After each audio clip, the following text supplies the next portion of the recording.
Hi, friends. Welcome to Muskegon Pregnancy Services podcast. My name is Debbie Null. I'm the executive director, and I'm here with Shanda Burr, and we're going to discuss Sexual Risk Avoidance, SRA. And so I'm going to let her just run with it. Hi, I'm Shanda Burr. Again, like Debbie said, I'm the education coordinator at Muskegon Pregnancy Services and responsible for the best options there where we do sexual risk avoidance education. I'm here today to talk about some alarming statistics that I just pulled up from the state of Michigan Health Department. In 2021, Muskegon County is the second highest county or area in the entire state of Michigan for chlamydia and gonorrhea, only surpassed by the city of Detroit. So wanted to bring that attention to you. That could be multiple reasons. Either we have amazing testing sites, but also that there may be those undiagnosed and statistics out there that people are carrying STDs. And unfortunately, 85% of people do not show any signs or symptoms of these diseases. And so these statistics are alarming. And I think every parent and student and honestly, school board members and people in our government need to know this information. Well, it's bad enough that we were third and fourth for as long as I remember. And that's been at least 8 years that I've been watching those stats. Right. But now to go to second place versus third and fourth, I guess, it's not a thing to be proud of here in Muskegon. And so it's a scary statistic. Again, I think parents need to understand that when we talk about sexual risk avoidance,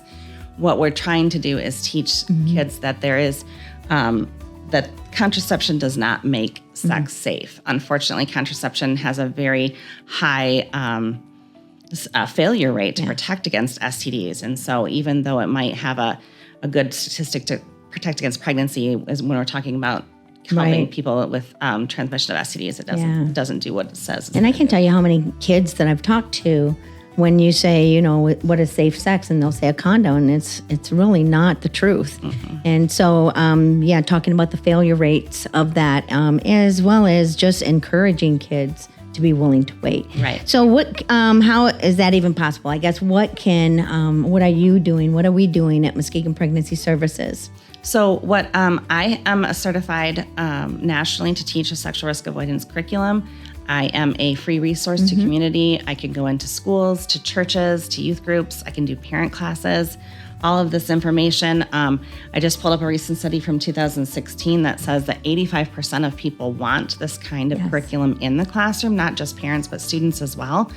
And unfortunately, even though 80% of those people polled want 50% of the funding to go towards an SRA program, only 10% is being put into SRA. And it's not new. I mean, it's really the abstinence message since Ronald Reagan. Right. And, every time we have, a president that believes in this, they're going to put monies or funds for that. Right now, that's not happening. And so we're seeing our rates, worsen. So... Yeah. And not only do the studies show that this is what the parents want, but the state of Michigan itself mandates that if you are a school district that wants to teach a sexual education curriculum, it needs to be the SRA message. And there are specific informations that need to be, and a lot of schools, unfortunately, aren't in compliance. There's supposed to be something in place called a Sex Education Advisory Board. This board is supposed to reasonably reflect the school's district's population. It's supposed to be half made up of parents who have children in district. Also, pupils, educators, and local clergy need to be on that board. That board is something that I could then approach and say, I can come into your classroom, teach the Willing to Wait curriculum. Here's all the information. They look it over. They say, this is great. This is what we want for our students and for our area, and then they take it to the school board. So we're actually helping them achieve the Michigan model, the Michigan requirements for sex education. Yes. It helps them, keeps them in compliance with state law, which I know that. And I think a lot of people don't know that. Right. Yeah. So that's great. Yeah. So I guess go ahead, and if there's anything else that you wanted to share on that. Tell me more about the SCAB as far as what we're finding in Muskegon. How many have we been able to really reach out to? So there's a couple of districts that I know that have an active SCAB. The one specifically right now that we currently teach in has a wonderful SCAB. This board is supposed to meet either monthly or every couple of months. And then they also have to have a parent night annually where the parents can come in, look over the curriculum, ask any questions. And then that's how that is then approved. So what do they do? Are they reviewing what goes into the classroom then? Yes. Yeah. Yes. And then they choose, again, what they want the students, and the parents can have input at that board. Again, it's supposed to be 50% of parents that have children in district, and then also local clergy and some of it, just a reasonably reflection of what the district is, the population is. So this is supposed to be in their health class, not their math class or their science class or their history classes. So it's supposed to be governed under the health classes. And each school district should have a sex education advisor who's in charge of that. And that is somebody that I can contact through the Muskegon Area Intermediate School District. Right. But unfortunately, haven't been able to get a lot of feedback and a lot of response from those contacts. So. And we have a really great relationship with Ashley over there at the MAISD. Yes, we do. She actually has sent it out to our health teachers community-wide to say, connect with us, because we have a great program that we can help them in their health classes to achieve that Michigan model requirement. Right, to keep them in compliance with state law. Sure. And again, it's a free resource to the community. I come in as a guest speaker, myself and someone else who is also nationally certified, come in for 7 or 8 days as just a guest speaker in the classroom, allowing that health teacher to kind of just be part of the classroom experience, but we would be in then teaching the education. We meet all the requirements of the state law. So how long are our classes? Usually 45 to 50 minutes. Okay. In the district that we teach in now, they have a shortened day on a Wednesday, so quite often we'll come in on Monday, Tuesday, and then we'll come in Thursday, Friday, and then the following week, Monday, Tuesday. Okay. But it's, is it 8 season or 8 The middle chapters? School, the middle school curriculum is 7 lessons. The high school curriculum is 8 lessons. Okay. All right. And then how are we reaching out to parents? How is that important, I guess?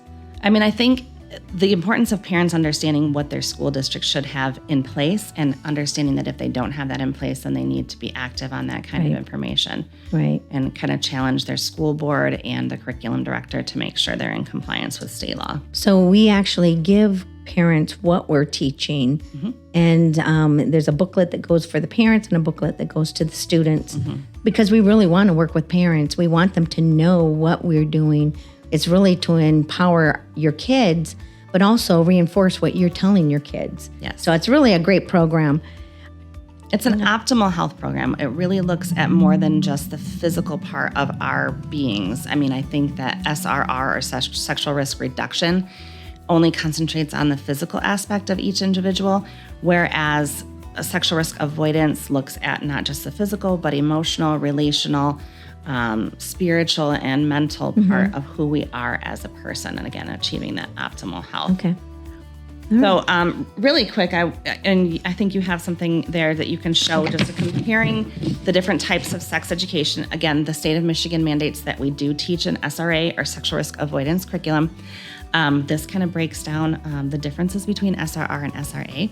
But I'd like to share a great analogy that I heard at a conference I went to and was given the opportunity to share this as well. And it resonates with me because I have a daughter who just turned 17 yesterday.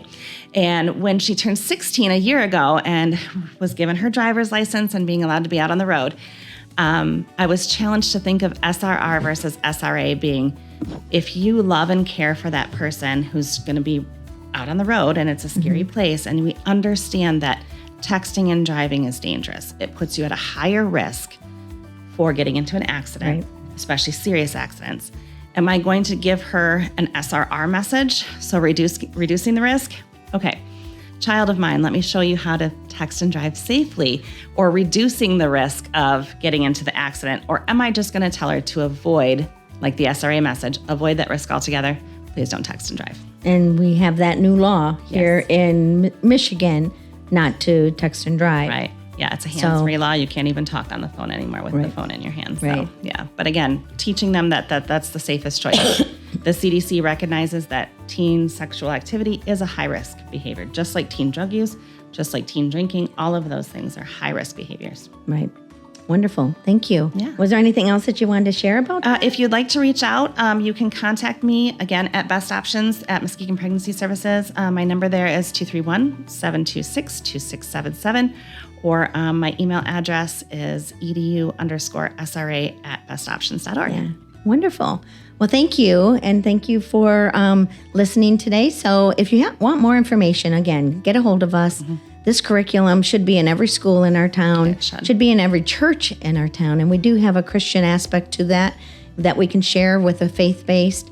But we want parents to really understand that they do have choices and they do have an opportunity to ask and request for this type of curriculum because it should be in our public schools. So, Yes. again, Follow us also on Facebook at Best Options. Yeah. And again, you can contact us on our website or by cell phone or telephone. perfect. Well, thank you for joining today. Have a great day.